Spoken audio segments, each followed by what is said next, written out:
In a fiery address at Kund Kulgam, National Conference Vice President Omar Abdullah pulls no punches as he takes aim at the political landscape, with particular focus on the PDP-BJP alliance. In a scathing indictment, Omar Abdullah accuses the BJP of openly supporting the PDP, unleashing a barrage of criticism against the alliance. चाहे उनके हाथ में कलम दवात हो या चाहे उनके हाथ में बाल्टी हो, दोनों यहाँ एमएलए रहे हैं, दोनों ने यहाँ लोगों की नुमाइंदगी की। मैं सबसे पहले तो उनसे ये सवाल पूछता हूँ कि खुदारा, जब हमने इस ज़ियारत के लिए 10 करोड़ रुपए रखे थे तो आप लोग कहाँ थे? आप लोग क्या जरा सा यहाँ पे लोगों के लिए आपके दिलों में कोई हमदर्दी नहीं है? क्या आप इस ज़ियारत का काम मुकम्मल नहीं कर पाए? आज आपसे वोट मांगेंगे, आज आपको धोखा देंगे, आज कहेंगे कि आपके मुतालबे हल करेंगे। अरे ना, ये करके दे देते तो मैं मानता।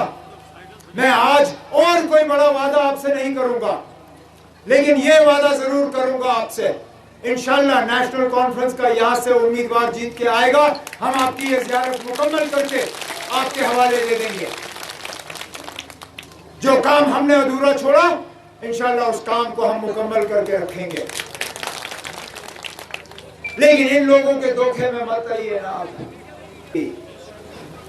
ये जो पीडीपी के हमारे उम्मीदवार हैं, जो जगह जगह जाके आज नेशनल कॉन्फ्रेंस को निशाना बना रही है, मैं भी अपनी जगह सवाल कर रहा था कि आखिरकार अगर हमारा असली दुश्मन जो है, अगर हमारा असली मुखालिफ, अगर जम्मू कश्मीर में तबाही लाने वाले बीजेपी हैं, तो महबूबा जी ज्यादा बीजेपी को निशाना क्यों नहीं बना रही है? ज्यादा नेशनल कॉन्फ्रेंस को निशाना क्यों नहीं बना रही है? और मुझे कल अपने सवाल का जवाब मिल गया। हैरान हुआ नहीं, वैसे इतना भी हैरान नहीं हुआ क्योंकि हमें मालूम था अंदर अंदर से क्या पक रहा है, लेकिन तब भी मुझे पता नहीं था कि ये बात खुल के सामने आ जाएगी। लेकिन मैं शुक्रगुजार हूं सुरन कोट के उस लीडर का जिसका नाम मुश्ताक बुखारी साहब है। उन्होंने खुल्लम खुल्ला आज ये बात कह दी कि बीजेपी जो है वो यहाँ पे महबूबा मुफ्ती की मदद कर रही है, सीधा। और बिल्कुल 2014 के हालात जो है वो दोहराए जा रहे हैं।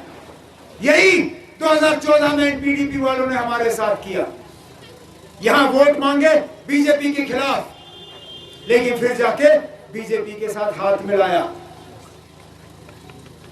हकीकत सामने आई।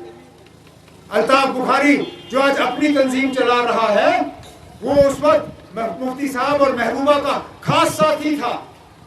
अल्ताफ बुखारी साहब ने पर्दा सामने हटाया, कहा कि इलेक्शन से पहले ही मुफ्ती साहब और नरेंद्र मोदी साहब ने हाथ मिलाया था और एक दूसरे की मदद करने का वादा किया था। आज 2024 10 साल बाद इन लोगों का रिश्ता जो है वैसे का वैसा ही है। और ये मैं नहीं कह रहा हूं, ये बीजेपी का बड़ा सीनियर लीडर मुश्ताक बुखारी साहब कह रहा है। अब कोई छुपी हुई बात है ही नहीं। अब महबूबा जी दिल्ली जाएंगी, मुश्ताक बुखारी साहब को मजबूर करेगी अपना बयान बदलने में, लेकिन अब बयान बदलने का कोई फायदा नहीं। अब सच्चाई और हकीकत जो है वो यहाँ लोगों के सामने है। पीडीपी को वोट देना बीजेपी को वोट देने के बराबर है, ये मुश्ताक बुखारी साहब ने खुद कहा। अब सारा कुछ यहाँ जम्मू कश्मीर में होने के बाद, इस तमाम तबाही और बर्बादी के बाद, हमारी शनाख्त, हमारी पहचान, हमारा वजूद, हमारी इज्जत, सारा कुछ तहस नहस करने के बाद क्या हम बीजेपी की मदद करेंगे? यहाँ कितने नौजवान हैं जो आज भी दर बदर जेलों में ठोकरें खा रहे हैं? कितने नौजवान हैं जिनके माँ बाप के पास किराए के लिए पैसा नहीं है कि वो जेल जाके अपने बच्चों को मिले? ये बीजेपी का करना, जो बीजेपी दावा करती है कि 5 अगस्त 2019 के बाद यहाँ हालात में तब्दीली आई। अरे तब्दीली तो तब आई जब आपने जेलों से को यहाँ के नौजवानों से भरा।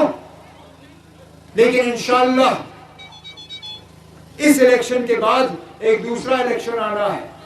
अभी तो आपने मेंबर पार्लियामेंट दिल्ली भेजना है, जो आपके हकूक के लिए लड़ेगा। लेकिन अगस्त सितंबर में यहाँ एमएलए का भी इलेक्शन होगा। आपने एमएलए बनाना है, मिनिस्टर बनाना है, आपने यहाँ वजीर आला बनाना है। मैं आप लोगों को यकीन दिलाता हूँ कि एक एक नौजवान जो जेल में है उनको हम केस रिव्यू करके रिहा करने का काम करेंगे।